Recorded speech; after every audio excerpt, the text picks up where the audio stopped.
And hi guys, welcome back to my YouTube channel Bubbly24. And ఈరోజు video వచ్చేసి food blog అయితే చేద్దాం అనుకుంటున్నా. అండ్ చాలా రోజులైంది వీడియో అప్లోడ్ చేయక. అండ్ మీ సపోర్ట్ అయితే ఎప్పటికీ వస్తూనే ఉంది. అండ్ సబ్స్క్రైబ్స్ అయితే చేస్తలేరనమాట. నేను కంటెంట్ స్టార్ట్ చేసి లాస్ట్ ఇయర్ అయింది. లాస్ట్ ఇయర్ వినాయక చవితి నుంచి ఈ ఇయర్ వినాయక చవితి కూడా వస్తుంది. అప్పటి వరకు నాకు వచ్చిన సబ్స్క్రైబర్స్ 240 అయినా. మీరు సబ్స్క్రైబ్ చేసినా చేయకపోయినా నేనైతే వీడియో తీస్తా. ఎవరి కోసం అంటే ఆ 240 మెంబర్స్ ఉన్నారా, వాళ్ళ కోసమే వీడియో తీస్తా. ఇంకా వాళ్ళని ఎంటర్టైన్ చేస్తా, వాళ్ళకి మోర్ కంటెంట్ ఇస్తా. అందుకోసమే ఈరోజు అయితే ఫుడ్ బ్లాగ్ అయితే చేస్తున్నాను అనమాట. అండ్ ఈ ఫుడ్ బ్లాగ్ మీకు నచ్చినట్టయితే ఒక్క లైక్ చేయండి అంతే. అండ్ ఇప్పుడైతే మనమైతే కిచెన్కి అయితే వచ్చేద్దాం అనమాట. అండ్ ఇప్పుడు వంట అయితే స్టార్ట్ చేయాలన్నమాట.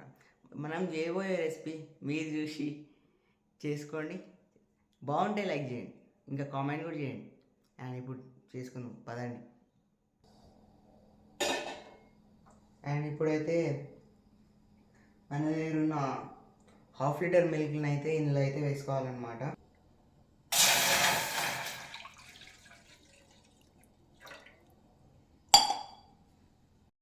ఇప్పుడు ఈ పాలలో జీడిపప్పు కలిపినాం కదా. అండ్ ఇప్పుడైతే మొత్తం కొంచెం మిక్స్ అయితే చేయాలన్నమాట. ఒక 3 to 4 minutes మిక్స్ అయితే చేయాలి. పాలు పొంగిపోకుండా పాడు కాకుండా మనమైతే మరిగించుకోవాలన్నమాట. పాలు అయితే కొంచెం దొడ్డు మినిట్స్ ముందు నానబెట్టిన జీడిపప్పులు అయితే తీసుకోవాలన్నమాట. ఒక 2 sides ఉన్న జీడిపప్పు అయితే బాగుంటుంది అనమాట. అండ్ ఈ జీడిపప్పుని అయితే మనం అయితే మిక్సీ పట్టాలన్నమాట. అండ్ ఇప్పుడు గ్రైండ్ చేసుకున్న జీడిపప్పు అయితే ఇలా ఉంటుందన్నమాట. అండ్ ఈ జీడిపప్పుని అయితే మనం ఇప్పుడు మిల్క్ బాయిల్ చేసుకున్నాము కదా, ఆ మిల్క్లో అయితే కలపాలన్నమాట. అండ్ ఈ జీడిపప్పు అనేది చాలా ఐస్ క్రీమ్కి అనేది చాలా మంచి ఫ్లేవర్ అయితే తెస్తుంది. ఇదైతే యాడ్ చేయాలన్నమాట కంపల్సరీ. మీకు కుదిరితే బాదం కూడా యాడ్ చేయవచ్చు అనమాట. ఇందులోకి జీడిపప్పు పేస్ట్ అయితే యాడ్ చేయాలన్నమాట.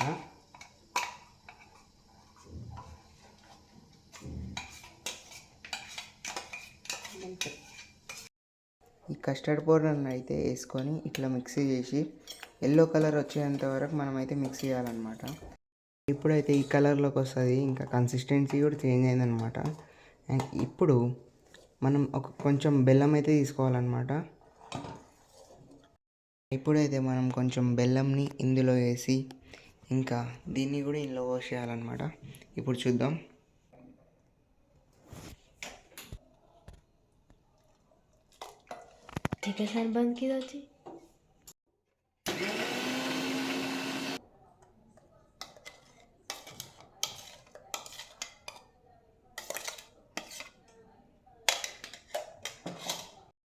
మీకు కావాలనుకుంటే డ్రై ఫ్రూట్స్ కూడా వేయచ్చు అన్నమాట దీనిపైన.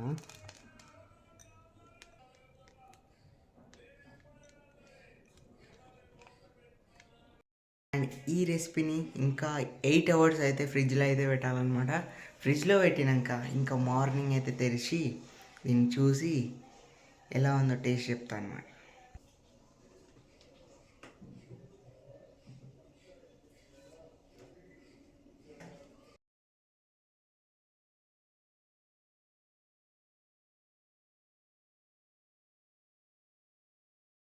అండ్ గైస్, ఈ రెసిపీ మీకు నచ్చినట్లయితే లైక్ చేయండి. అండ్ ఈ రెసిపీ మీరు ఖచ్చితంగా ట్రై చేయండి, బాగుంటే లైక్ చేయండి, ఇంకా కామెంట్ కూడా చేయండి.